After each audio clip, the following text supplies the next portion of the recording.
جن کی طرف ہماری توجہ ہی نہیں ہے، اس کو ہم ناجائز اور حرام سمجھتے ہی نہیں، اور اس میں اچھے خاصے دیندار، نماز پڑھنے والے، تہجد گزار، صف اول کے پابند وہ لوگ بھی داخل ہیں کہ اس پہلو کی طرف ان کی نگاہ ہی نہیں جاتی کہ ہم کس طرح اپنے رزق میں حلال کے ساتھ ہم حرام کی آمیزش کر رہے ہیں۔ عام طور سے لوگ سمجھتے ہیں بھئی ہم تو مزدوری کرتے ہیں، محنت کرتے ہیں، کماتے ہیں، کھاتے ہیں اور نمازیں بھی پڑھتے ہیں، روزے بھی رکھتے ہیں، یہ سارے کام کر رہے ہیں، لیکن ان کو پتہ نہیں ہے کہ خود ان کی زندگی میں بعض ایسی چیزیں شامل ہو گئی ہیں جس کی وجہ سے ان کا لقمہ حرام میں ملا ہوا۔ اس کی ایک مثال میں یہ دیتا ہوں کہ شریعت نے میراث کے احکام قرآن کریم میں تفصیل کے ساتھ نازل فرمایا، اور یہ فرمایا کہ جب کسی کا انتقال ہو تو اس وقت میں سب سے پہلا کام یہ ہونا چاہیے کہ اس کا جو ترکہ ہے،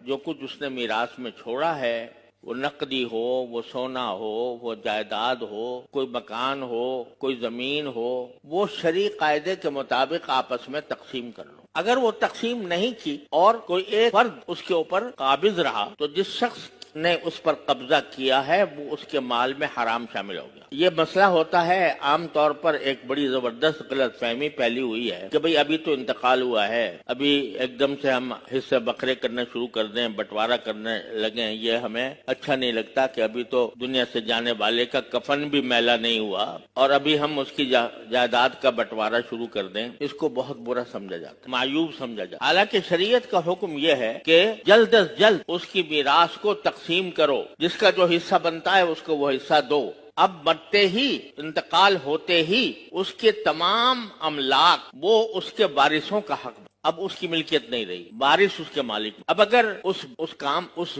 ترکے کو کوئی شخص دوسرے وارثوں کی اجازت کے بغیر استعمال کرتا ہے وہ حرام کرتا ہے۔ میں آپ کو مثال دیتا ہوں کہ جب ہمارے حضرت والد ماجد بانی دارالعلوم حضرت مولانا مفتی محمد شفیع صاحب رحمۃ اللہ علیہ کی وفات، تو میرے شیخ حضرت ڈاکٹر عبدالحی صاحب عارفی قدس اللہ تعالیٰ سرہ وہ تشریف لائے اسی دن جس دن وفات، اور جس دن تجہیز و تکفین ہو چکی تھی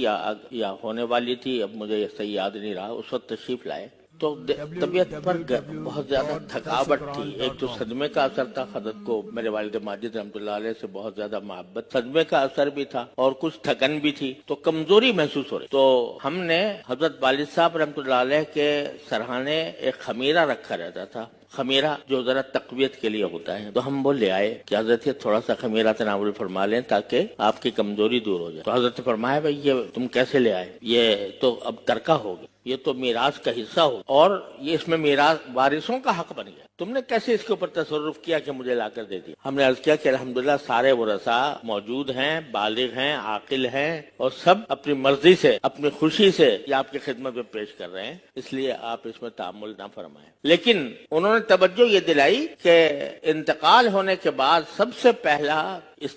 پہلی فکر یہ ہونی چاہیے کہ جو اس کا ترکہ ہے اس ترکے میں کوئی غیر وارث کا تصرف نہ ہو۔ تو یہ شریعت کا حکم ہے، اور ہوتا یہ ہے کہ شروع میں تو کہتے ہیں بھائی ابھی تو ہم آپس میں بھائی ہیں، بہن بھائی ہیں، کیا لینا دینا، کیا تقسیم، کیا بٹوارہ، ہم تو بھائیوں کی طرح رہتے ہیں۔ جب ذرا وقت گزر جاتا ہے تو پھر اسی سے لڑائیاں اور جھگڑے کھڑے ہوتے ہیں۔ تو شریعت کا حکم یہ ہے کہ جلد از جلد ترکے کو تقسیم کرو جس طرح ممکن ہو۔ اب اگر ایک آدمی بڑا بھائی ہے، مثلا وہ ایک کاروبار اس کے والد چھوڑ کر گیا ہے، تو انتقال کے بعد بڑا بھائی تصرف کرتا ہے اس میں، کاروبار کو وہ سنبھالتا ہے، تو کاروبار کو سنبھالنے کے اندر اس کو یہ رکھنا چاہیے کہ آج کے دن سے یہ جو میں کاروبار کر رہا ہوں اس میں سارے میرے بہن بھائی یا جو وارث ہیں وہ سب شریک ہیں۔ اس کے حساب سے اس کو یہ کرنا چاہیے کہ بھئی چونکہ ہم شریک ہیں، یا تو ہم فوراً اپنے حصے الگ کر لیں، یا اگر کاروبار آگے جاری رکھنا ہے تو تمام ورثاء سے اجازت لے کر اور کوئی معاملہ طے کر کے کہ اس کاروبار کو جب چلایا جائے گا تو اس میں نفع جائے گا تو وہ کس طرح تقسیم ہو، یہ کرنا لازمی ہے، ضروری ہے۔ اگر وہ شخص اس کاروبار پر اس نے قبضہ کر لیا یا وہ کاروبار چلاتا رہا، دوسرے وارثوں سے کچھ پوچھا نہیں، دوسرے وارثوں کی کوئی مرضی نہیں لی، تو اس کے کھانے میں